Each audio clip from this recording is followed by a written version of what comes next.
7 साल हो गए इस शादी को, मगर इस मनहूस से हमारे बेटे को एक औलाद तक नसीब ना हुई। मैंने बहुत सब्र कर लिया साबा, बस अब और नहीं। अगर 1 महीने में इस घर में खुशखबरी ना आई तो अहमद की दूसरी शादी पक्की समझो।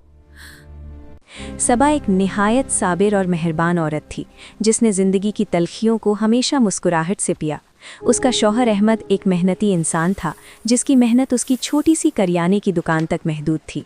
उनकी शादी को कई साल बीत गए थे, लेकिन घर के आंगन में नन्हे कदमों की चाप अभी तक सुनाई न दी थी।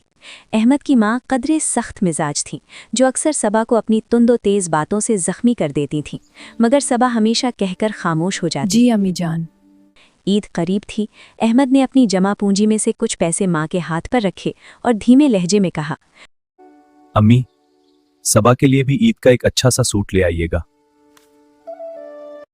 अगले दिन जब सास बाजार से लौटी तो उनके हाथ में कई थैले थे। उन्होंने अपना रेशमी जोड़ा निकाला, फिर अपनी बेटी के लिए खरीदा गया महंगा लिबास दिखाया। आखिर में एक कोने से एक सादा सा बेरंग सूती कपड़ा निकालकर सबा की तरफ उछाड़ दिया। सबा का दिल एक पल के लिए लर्जा, मगर उसने कपड़ा थाम लिया और मुस्कुरा कर कहा, कोई बात नहीं अम्मी जान, ये भी बहुत अच्छा है। इसी रात सबा ने सुई धागा उठाया और इस सादे से कपड़े पर अपनी उम्मीदों के रंग भरने लगी। वो रात भर जागती रहीं। जब ईद करीब आई तो वो सादा कपड़ा एक शाहकार बन चुका था, जिस पर सबा की मेहनत और दुआएं कढ़ाई की सूरत चमक रही थीं। ईद से एक दिन पहले एक गरीब औरत अपनी छोटी सी बेटी के साथ दरवाजे पर आई। सबा ने उन्हें खाना खिलाया, मगर उसकी नज़रें उस बच्ची पर पड़ीं जो बार बार सबा के इस कढ़ाई वाले जोड़े को हसरत से देख रही थीं। सबा ने पूछा, बेटी, तुमने ईद के कपड़े बना लिए? हम गरीबों की कैसी ईद, 2 वक्त की रोटी मिल जाए तो वही ईद है।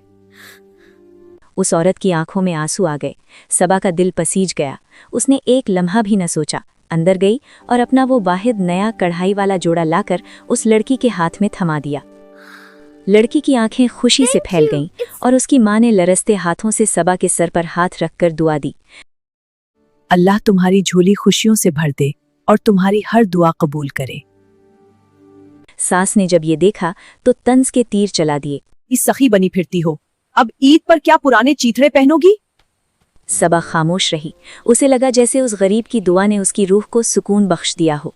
ईद की शाम अहमद घर आया तो उसका चेहरा दमक रहा था। सबा, अल्लाह ने हमारी सुन ली। मुझे एक बहुत बड़ा ऑर्डर मिल गया है। अब हमारी दुकान छोटी नहीं रहेगी। वो खुशी से बता ही रहा था कि अचानक सबा को चक्कर आया और वो दीवार का सहारा लेने लगी। अहमद घबरा गया। सबा, क्या हुआ? तुम ठीक तो हो? अहमद, मुझे नहीं पता। कोई बात नहीं, मैं हूँ। वो उसे फौरन डॉक्टर के पास ले गया। क्लिनिक के कमरे में जब डॉक्टर मुस्कुराती हुई बाहर आई तो अहमद का दिल जोर जोर से धड़क रहा था। मुबारक हो अहमद साहब, आप लोग वालिदैन बनने वाले हैं। अहमद साकित रह गया। उसे लगा जैसे वक्त थम गया हो। उसने सबा की तरफ देखा जिसकी आंखों से तशक्कुर के आंसू बह रहे थे। सबा, वाकई अल्लाह ने हमारी सुन ली। घर वापसी पर अहमद ने तोहफों का एक ढेर सबा के सामने रख दिया, जिसमें एक रेशमी जोड़ा भी था। सबा को उस वक्त उस गरीब औरत के अल्फाज याद आ रहे थे, कभी कभी एक छोटी सी कुर्बानी किसी मजबूर की सच्ची दुआ बन जाती है, और वही दुआ बरसों की खाली झोली को मौजज़ों से भर देती है। या अल्लाह, हर घर को मोहब्बत, सुकून और नेक औलाद की नेमत अता फरमा। आमीन जरूर कहिएगा।